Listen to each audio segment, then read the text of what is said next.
Hello students, welcome to my channel. आज हम लोग एक न्यू चैप्टर स्टार्ट करेंगे, chapter number 4, carbon and its compound. तो देखो, सबसे पहले हम पढ़ेंगे कार्बन के बारे में कि कार्बन क्या होता है, इसकी वैलेंसी क्या होती है, ये क्या है, मेटल है, नॉन मेटल है। तो हम इनके बारे में पढ़ेंगे कि क्या क्या होता है। देखो, अब हम कार्बन की बात करते हैं तो जो कार्बन होता है हमारा, इसको हम किससे डिनोट करते हैं? कैपिटल C से डिनोट करते हैं। अब कोई पूछे कि कार्बन जो है वो मेटल है या नॉन मेटल है, तो सबसे पहले हम बोलेंगे कि कार्बन जो है वो क्या है, एक नॉन मेटल है। अब देखो, जो कार्बन है वो इलेक्ट्रॉनिक कन्फिग्रेशन पे कितने नंबर पे आता है, आप लोगों को ये पता होना चाहिए। मैंने आप लोगों को टेबल याद करवाया है, आप लोगों ने आई थिंक याद कर भी लिया होगा। तो देखो, टेबल क्या होता है, hydrogen, helium, lithium, beryllium, boron, carbon. Carbon होता है तो कार्बन कितने नंबर पे आया? 6 पे आया। तो इसका मतलब क्या हो गया कि जो कार्बन है इसका एटॉमिक नंबर क्या हो गया हमारा? एटॉमिक नंबर होता है इसका 6। अब देखो, एटॉमिक नंबर 6 होता है तो अब कोई बोले कि इसका इलेक्ट्रॉनिक कन्फिग्रेशन करो, तो हम क्या करेंगे? इलेक्ट्रॉनिक कन्फिग्रेशन कैसे करते? तो 6 है तो हम 6 का कैसे लिखेंगे? पहले शेल में 2 जाते हैं, फिर उसके बाद जो नेक्स्ट शेल होता है उसमें कितने जाएंगे? 4। तो ये होता है हमारा इलेक्ट्रॉनिक कन्फिग्रेशन। अब कोई बोले कि आउटर मोस्ट शेल में इसके कितने होते हैं, तो और वैलेंसी कितनी होती है, ये सारी चीजें बेसिक चीजें जो पूछी जाती है, एटॉमिक नंबर, इलेक्ट्रॉनिक कन्फिग्रेशन। अब हम बात करते हैं किसकी? आउटर मोस्ट शेल की। तो आउटर मोस्ट शेल मतलब कि जो सबसे लास्ट वाला शेल होता है, इसमें कितने नंबर है? तो इसमें कितने नंबर है? देखो, लास्ट में 4, तो इसका मतलब इसका आउटर मोस्ट शेल में कितने नंबर होंगे? 4। अब कोई पूछे इसकी वैलेंसी कितनी है, तो इसकी वैलेंसी में आप लोग क्या करोगे? जैसे ये क्या है, 4। अब देखो, जो पहला वाला जो शेल होता है इसको हम बोलते हैं K, L, M, N, ऐसे हमारे शेल होते हैं। अब क्या होता है, जो हमारा K शेल होता है इसमें 2 आ सकते हैं, इलेक्ट्रॉन्स आ सकते हैं, जबकि जो L है इसमें 8, फिर 8, ऐसे चलता रहता है। तो देखो, ये क्या, इसमें कितने आने चाहिए? 8, लेकिन है कितने? 4। तो अब देखो, इसमें क्या, 4 इलेक्ट्रॉन को लूज करना और गेन करना दोनों ही पड़ रहा है, मतलब बराबर पड़ेगा कि वो स्टेबल हो जाए। तो हम क्या करेंगे, इसकी जो वैलेंसी होगी वो क्या होगी? 4। इसको हम, कार्बन को हम क्या बोलते हैं? टेट्रावैलेंसी कहते हैं। क्यों कहते हैं? क्योंकि इसकी वैलेंसी में कितने होते हैं? 4 होते हैं इसकी।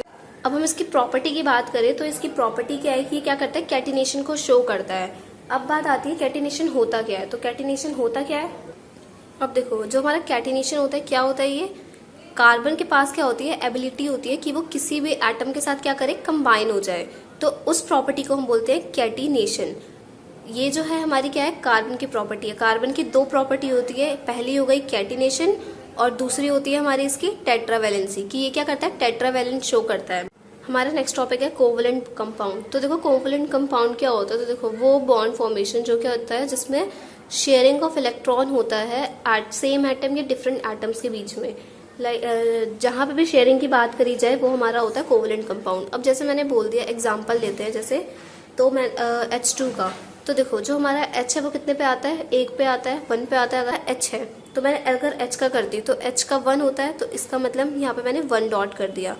यहाँ पे 2 H है तो मैंने 1 H और लिख के इसका भी डॉट लगा। 1 डॉट क्यों लिखा? क्योंकि देखो, H जो होता है 1 पे आता है, अगर मैं इसका इलेक्ट्रॉनिक कन्फिग्रेशन करूँ तो क्या होगा? बस 1 ही होगा। तो इसका मतलब अब इसको स्टेबल होने के लिए क्या चाहिए? या तो वो एक इलेक्ट्रॉन को लूज कर दे या तो एक इलेक्ट्रॉन को गेन कर ले। तो इसका मतलब इसकी वैलेंसी कितनी हुई? 1।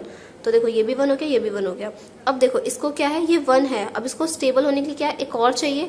तो क्या करेगा? ये इससे ले लेगा और फिर ये बोले, अगर अब इसने लिया तो अब ये क्या करेगा? ये भी हाइड्रोजन क्या करेगा? इस वाले से शेयर करेगा। तो देखो, क्या हो गया? ये हमारा स्टेबल बन गया। तो हम इसी को बोलते हैं, ये हमारा क्या है?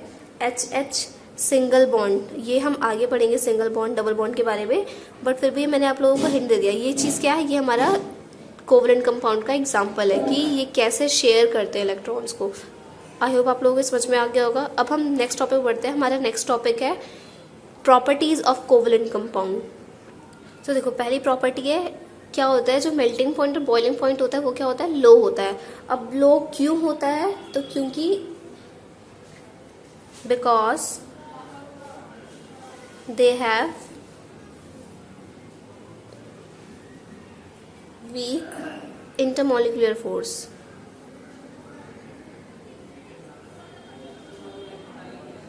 अब देखो, अब इसके बाद हम नेक्स्ट टॉपिक, नेक्स्ट पॉइंट पढ़ते हैं। तो इसका नेक्स्ट पॉइंट क्या है? Poor conductor of electricity. तो अब ये क्यों होते हैं? क्योंकि क्या होता है, जो इलेक्ट्रॉन्स होते हैं इसमें क्या होता है, शेयरिंग वाले होते हैं। इस वजह से क्या होता है, इसमें कोई भी चार्ज पार्टिकल्स नहीं होते। अब कोई भी चार्ज पार्टिकल नहीं होगा तो सिंपल सी बात है, वो पुअर कंडक्टर ही होगा इलेक्ट्रिसिटी का। तो ये 2 पॉइंट है, ये याद कर लेना ध्यान से, क्योंकि गिव रीजन में पूछा जाता है कि why covalent compound have low melting point या बॉइलिंग पॉइंट, या why covalent compounds are poor conductor of electricity. तो आप ये रीजन लिख सकते हो। आई होप आप लोगों समझ में आ गया होगा। अब देखो, एक क्वेश्चन पूछा जाता है कि जो कार्बन है वो टेट्रावैलेंट क्यों होता है, या फिर ये पूछा जाता है कि जो कार्बन होता है वो आयनिक बॉन्ड फॉर्म क्यों नहीं करता है। तो देखो, तो इसका आंसर क्या है, सेम होगा, एक ही होगा जो मैं भी लिखवाने जा रही हूँ। तो सबसे पहले मैं बता देती हूँ आयनिक बॉन्ड क्या होता है। तो मैंने आप लोगों को ionic bond metals and non metals वाले चैप्टर में बताया हुआ है, जिसमें क्या होता है, फोर्स ऑफ अट्रैक्शन होता है, मतलब कि एक पॉजिटिव चार्ज एक नेगेटिव चार्ज होता है। तो फिर क्या होता है, वो हमारा आयनिक बॉन्ड फॉर्म करता है, लेकिन वहाँ पे चार्ज नहीं होता, वहाँ पे एलिमेंट होता है। फिर इसके बाद हमारा आता है कोवेलेंट बॉन्ड, जो कि हमारा क्या, कार्बन होता है। तो उस चीज़ के बारे में पढ़ेंगे, मैं बता रही हूँ कि होता क्या है। तो देखो क्या होता है, जो कार्बन होता है वो हमारा क्या होता है, टेट्रावैलेंट होता है, क्योंकि क्या करता है, या देखो, it does not form either by losing 4 electron और गेनिंग 4 इलेक्ट्रॉन। जैसे कार्बन जो हमारा 6 नंबर पे आता है, तो हम अगर उसकी वैलेंसी करें तो क्या होगा, उसका 2 और 4 ये होगा हमारा। तो देखो क्या है, 4 है। अब देखो, या तो वो 4 गेन करेगा तो क्या हो जाएगा, वो 8 बन जाए, कि वो क्या हो जाए, स्टेबल हो जाए, या तो वो 4 को लूज कर देगा कि वो स्टेबल हो जाए। तो देखो वही चीज़ लिखी है मैंने कि it does not form by either losing 4 electron और गेनिंग 4 इलेक्ट्रॉन। ठीक है। फिर इसके बाद it is difficult to hold, मतलब क्या है, ये डिफिकल्ट है कि वो 4 और एक्स्ट्रा इलेक्ट्रॉन को होल्ड कर सके, क्योंकि क्या होता है, उस टाइम पे ज़्यादा अमाउंट में एनर्जी जो होती है ना, उस चाहिए होती है। तो क्या होता है, जो कार्बन होता है ना, वो नहीं कर पाता, मतलब वो क्या करता है, शेयरिंग करता है बॉन्ड का, मतलब इलेक्ट्रॉन्स का, जिसके वजह से क्या होता है कि उसका जो नॉर्मल कन्फिग्रेशन होता है वो क्या होता है, कंप्लीट हो पाता है। तो इसी वजह से हम कहते हैं कि जो हमारा कार्बन होता है वो क्या करता है, शेयरिंग करता है इलेक्ट्रॉन्स का, इसीलिए हम उसको कोवेलेंट बॉन्ड कहते हैं, ना कि आयनिक बॉन्ड। आई होप आप लोगों को क्वेश्चन समझ में आ गया हो, ये वेरी इंपॉर्टेंट क्वेश्चन है, तो ध्यान से इसको देख लेना। अब हम नेक्स्ट टॉपिक को बढ़ते हैं। नेक्स्ट टॉपिक है हमारा एलोट्रॉप्स। तो देखो एलोट्रॉप्स क्या होता है, हमारे जो भी हमारा कार्बन होता है उसके क्या होता है, फॉर्म्स में अवेलेबल होता है, तो हम उसी के बारे में पढ़ेंगे। तो देखो क्या है, the various physical forms in which an element मतलब कार्बन एग्जिस्ट। तो ये हमारा क्या है, एलोट्रॉप्स है। अब हम एलोट्रॉप्स के बाद देखो कौन कौन से होते हैं, डायमंड, ग्रेफाइट एंड बकमिंस्टर फुल्लेरीन, ये 3 होते हैं हमारे कार्बन के एलोट्रॉप्स। वैसे इनके बारे में ज़्यादा कुछ है नहीं आप लोगों के सिलेबस में, बट फिर भी मैं थोड़ा थोड़ा हिंट बता देती हूँ। जो हमारा डायमंड होता है ना, ये हमारा रेगुलर टेट्राहेड्रन शेप का होता है, और जो हमारा ग्रेफाइट होता है ये हमारा हेक्सागोनल रिंग शेप में होता है, जबकि हमारा जो बकमिंस्टर फुल्लेरी होता है ये डोम शेप का होता है। आई होप आप लोगों को समझ में आ गया होगा आज जो मैंने पढ़ाया आप लोगों को। अगर आप लोगों को कोई भी डाउट होता है तो आप लोग कमेंट में लिख देना, मैं आप लोगों को फिर से वो चीज़ समझा दूंगी। And if you like my video then please like, share and subscribe my channel. Thank you.